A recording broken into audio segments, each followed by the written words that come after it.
Herkese uzun bir aradan sonra tekrar merhaba. Ben Berfin, Pasaj TV'ye hoş geldiniz. Bugün sizlere son zamanların en Parisyen muhteşem dizisi Emily in Paris'i inceleyeceğiz. Yani incelemeyeceğiz aslında da bir 3-5 ufak yorum yapalım dedik. Çünkü Paris'te geçiyor, Fransızları ve Fransa'yı anlatıyor. Bizim de neden bir söz hakkımız olmasın. Ben bu diziyi 3 noktada ele alacağım şimdi ufacık. Şöyle birincisi, yabancılar Paris'i nasıl görüyor? Ama peki gerçek Paris nasıl bir yer? Fransızların yabancılara davranışı, bir yabancı olarak bunu bence söyleyebilirim. Çok rahat şekilde anlatabilirim. Bir de işte ufak tefek böyle büyük klişelerden bahsedilmiş. Hatta çok böyle Twitter'da falan da konuşuldu. Bu klişeler aslında ne kadarı doğru, ne kadarı böyle aşırı abartılı şekilde ele alınmış. Biraz bunlardan bahsedeceğim. Son olarak da bir Fransızın fikrini alacağız. Özellikle Emily için Paris, ışıklar harika, çok güzel bir yer, of insanlar çok tatlı falan diye geldiği bir yer gibime geliyor. Ve bu da bir gerçek açıkçası. Yani Paris'te yaşamadığın ya da Fransa'da yaşamadığın sürece Paris'e bakış açın biraz böyle aman tanrım ışıklar şehri, Eyfel, Louvre Müzesi falan böyle yani sadece güzelliklerini görüyoruz tabii ki dışında olunca haklı olarak. Ama şimdi dizideki karakteri getirip bu kız burada yaşayacak diyorsanız bence biraz gerçekleri de ele almak gerekiyor. Ne gibi? Yani mesela ben bütün dizi boyunca gözlerim şöyle bul karayı al parayı oynatan bir abi. Yok efendim işte Eyfel Kulesi anahtarlık satan kişiler. Ne bileyim metroda izdiham. Gerçi pek metroyu bilmiyor ama bir kere bir metro görüntüsü geçiyor galiba. Hiç metroda sıra görmüyoruz. İşte metrodan bilet almamaya çalışıp üstten alttan atlayıp girmek isteyenleri görmüyoruz. Ama sadece şey görürüz işte kocaman Paris'te sürekli her yere yürüyerek gidip gelen, asla başına bir taciz olayı gelmeyen, sokakta yatan insan görmeyen, onun dışında yani Paris'in hiçbir gerçekliğiyle karşılaşmıyor bu başrol ve açıkçası beni bu noktada biraz böyle artık hani falan dedim. Yoruldum yani. Onun dışında şuraya geleceğim. Fransızların yabancılara davranışı. Zaten iki tip Fransız görüyoruz öncelikle. Bir, başrolden nefret eden, asla Fransızcadan başka bir dil konuşmayan Fransızlar ve sıfır aksanla konuşan, harika İngilizce konuşan Fransızlar olarak ikiye ayrılıyor. O da yetmiyor. Nedense hiçbir Fransız kadını bu kadından hoşlanmıyor. Hepsi nefret ediyor.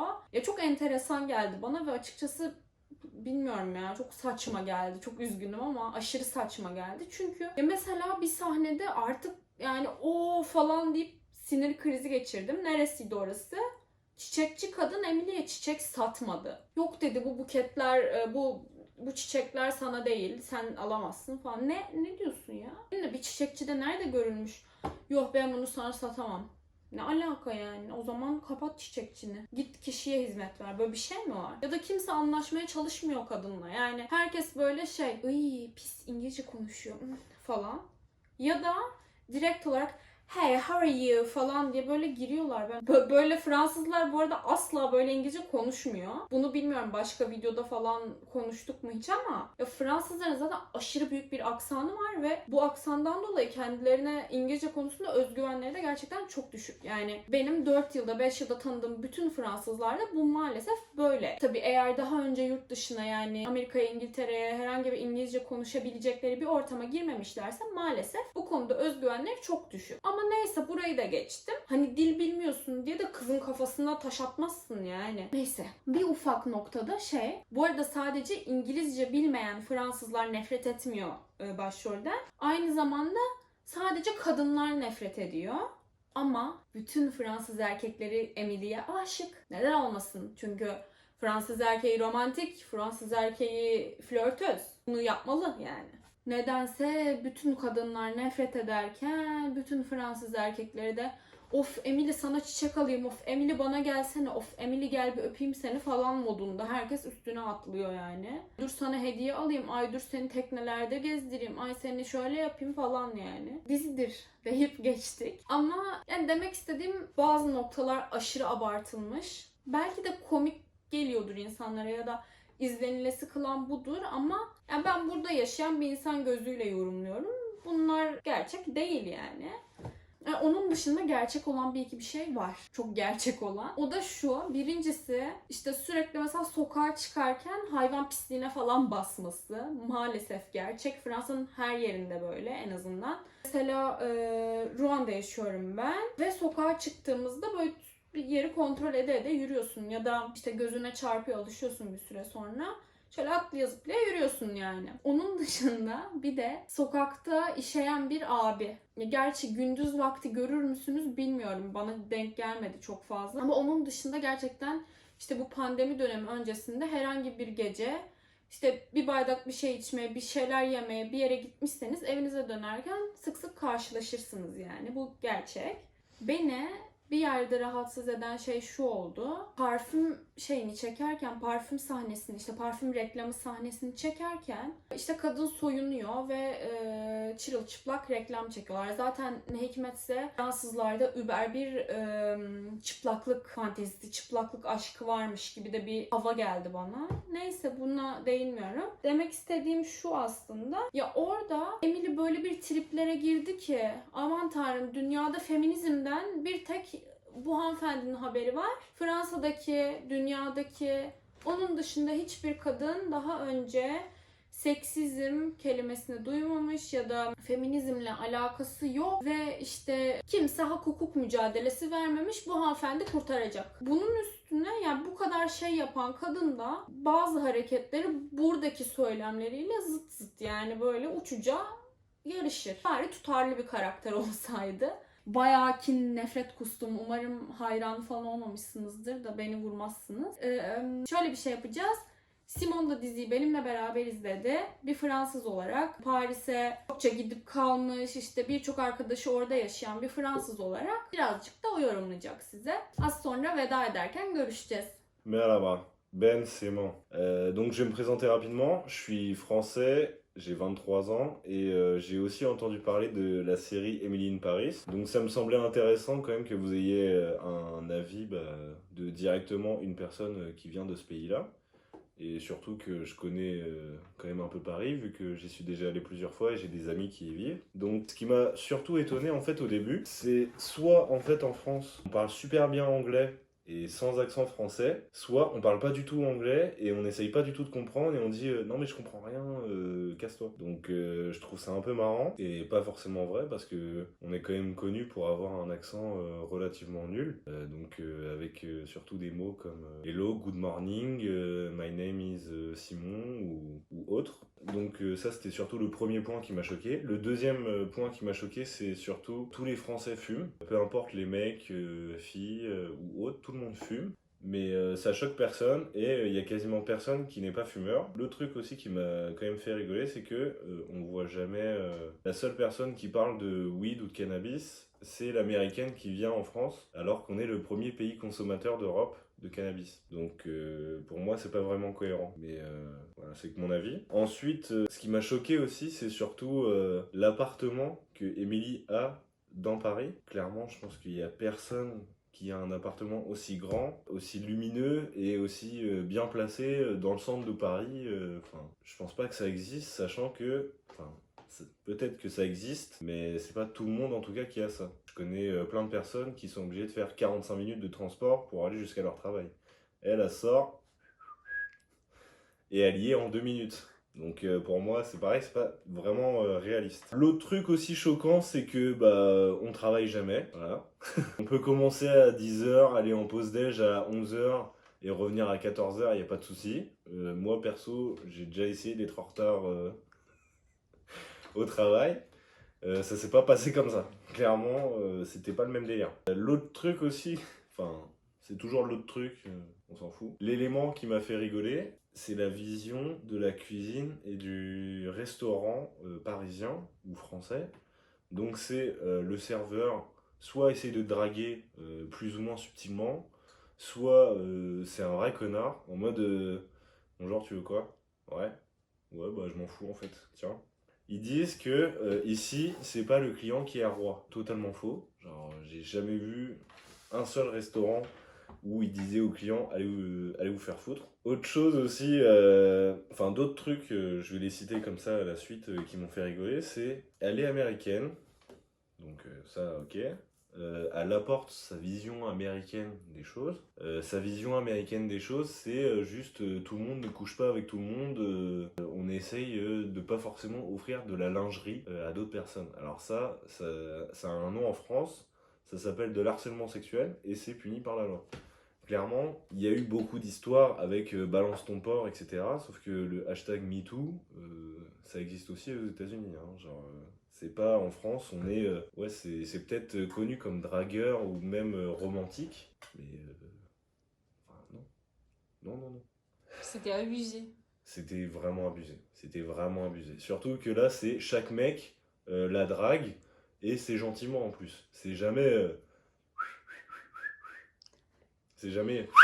Et mademoiselle! Exactement, c'est jamais comme ça en fait. Donc ça c'est pareil, c'est rare. Il n'y a pas de SDF dans Paris. Voilà. Apparemment ça n'existe pas, ça n'existe plus. Les étudiants aussi qui sont petits, qui se baladent ou même autres, pareil, ça n'existe pas. Et en fait chaque épisode c'est vraiment une torture et quelque chose de long et pénible en fait à regarder. C'est vraiment que des clichés sur la France, plus ou moins cohérents. Sauf anglais. Donc c'est des clichés plus ou moins cohérents, notamment aussi avec tout l'aspect hygiène. Genre, quand on cuisine et qu'on veut garder un bon goût, on ne fait pas la vaisselle. Alors ça, concrètement, ça s'appelle un manque d'hygiène. S'il y a un restaurant où ils font des choses comme ça, il faut appeler les services responsables. Parce qu'en France, en principe, c'est interdit, hein, genre de pas faire la vaisselle. Il y a ce qu'on appelle la plonge. C'est un mec qui bosse du matin au soir, pas forcément déclaré, ça c'est pas le sujet. Ou alors avec une grosse machine, il n'y a pas de souci. Mais le but c'est de laver la vaisselle, laver les poêles, laver les plats qu'on utilise. Autre truc un peu moins marrant, c'est le mec qui couche avec Émilie, qui dit non, je veux pas me doucher, je veux garder ton odeur. Ça c'est un mec dégueulasse. Donc toutes les femmes, si vous pensez que genre un Français il fait ça, ou alors s'il vous dit qu'il fait ça, n'ayez pas de relation sexuelle avec lui, d'accord?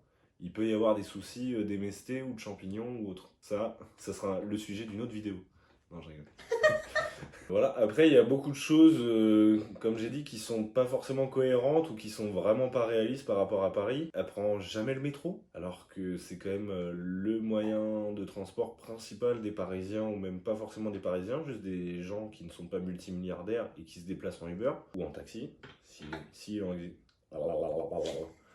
en existe encore. Donc la nounou, sa meilleure amie là, qui est chinoise, qui elle est nounou, mais en même temps qu'elle garde les enfants des autres, elle va au resto, elle se prend une bouteille de vin, il n'y a pas de souci, ça se balade dans le parc, et puis après, c'est au jardin du Louvre. En fait, elle commence à chanter, et les gens viennent autour d'elle, et l'applaudissent à la fin, et limite, en fait ça n'existe pas non plus. C'est les gens qui chantent en général dans Paris, ce sont pour faire la manche. D'accord. Ou des gens qui veulent faire des vidéos qui font un peu le buzz sur internet, mais sinon ça n'existe pas. Les gens qui chantent comme ça pour leurs potes et genre il y a toute une troupe qui vient au milieu, c'est dans une série ou dans un film, pareil. Les crottes de chiens, bon, ça c'est un fléau. Dans toute la France, malheureusement, les gens en fait ne comprennent pas vraiment le principe, mais ça, j'ai envie de dire, c'est pareil à peu près partout. Dans d'autres pays aussi, il y a ça. C'est juste qu'il peut y avoir plus ou moins des services qui nettoient plus ou moins bien les rues, ou les gens qui sont juste moins cons. Donc elle, Émilie, elle est choquée du fait que, donc apparemment, ça soit inscrit dans la culture que tous les mecs parisiens ou français ont une maîtresse, et leur femme est au courant, il n'y a pas de souci, mais on n'en parle pas. Ça, c'est pareil, à part dans les clubs échangistes, ça n'existe pas. Aux dernières nouvelles. Après, peut-être que je vis dans un monde parallèle où les Français ne s'y retrouvent pas, mais je suis pas sûr. Et donc, elle est choquée de ça, mais au moment où elle commence à embrasser son voisin et qu'elle découvre que sa pote, en fait, c'est la meuf, enfin c'est la copine de son voisin, elle est en mode ouais, non, faut pas trop, mais ils ken quand même ensemble. Voilà, ils sont en mode ah, vas-y, attends.